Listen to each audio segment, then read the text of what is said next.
It all began in July 2024, where the first successful Gen Z protest took place.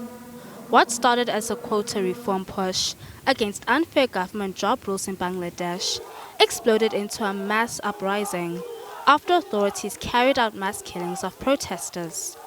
By August, the youth-led unrest forced Prime Minister Sheikh Hasina to flee to India. The sequence of events inspired more protests on the continent a year later in Indonesia, where citizens demanded political and economic reforms. Protests turned deadly when a police vehicle struck and killed a motorcycle taxi driver. On behalf of myself and the Indonesian government, I would like to express my deepest condolences and sympathy. Demonstrations raged on, posing the biggest challenge yet to Subianto since his election. Despite announcing a cut in lawmakers' benefits amid protester deaths and injuries, students continue to call for change. We truly want police reformation pushed through and evaluated thoroughly. The conditions, as we've seen, include an ally in Jakarta being crushed to death.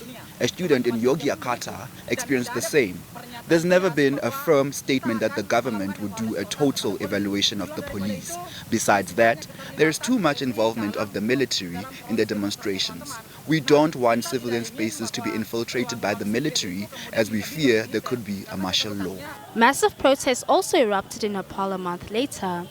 Triggered by a social media ban, demonstrators took to the streets to protest against corruption and economic stagnation. After 19 deaths, authorities imposed a curfew in an attempt to restore order. The Nepali army extends condolences and sympathy to the bereaved family. Also a wish for the speedy recovery of those injured during the protest. Extensive damage was incurred in order to prevent further loss of properties and to maintain security, peace and harmony, national unity and harmony of our common duty, easing the current difficult situation. The national heritage public, as well as private properties, common citizens, diplomatic missions, and giving a sense of security to the public is of paramount interest to us. The army's request fell on deaf ears as protests continued, with former Prime Minister KP Sharma Oli, alongside some government ministers, resigning on the 9th of October. 3 days later, ex-Chief Justice Sushila Karki became interim Prime Minister, the country's first woman in the role, which was celebrated among protesters. Despite the losses, it's a historical revolution which has awakened me and my fellow countrymen. Our times are changing. With a change in the government now, the citizens will get the rightful share of what they deserve. Gen Z's fury wasn't just confined to Asia.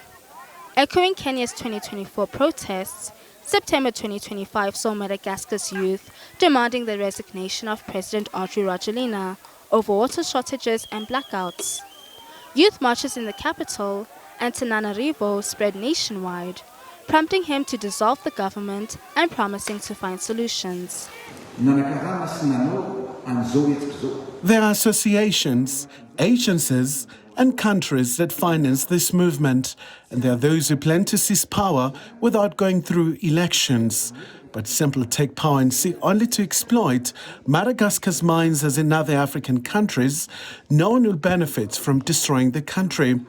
That is why I'm telling you that if I'm here, if I'm standing here, I'm ready to listen, and above all, I'm ready to lend a hand to find a solution for the country.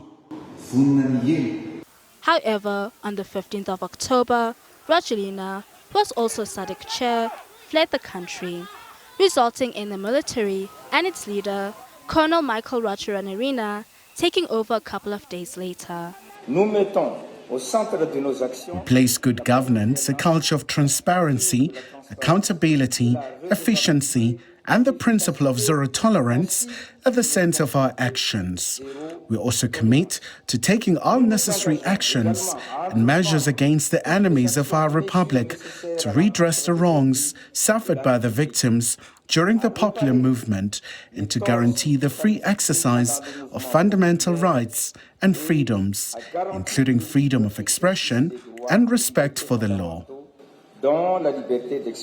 Meanwhile, in Northwest Africa, Morocco is experiencing its own anti-government protests, with demands for better education and health care.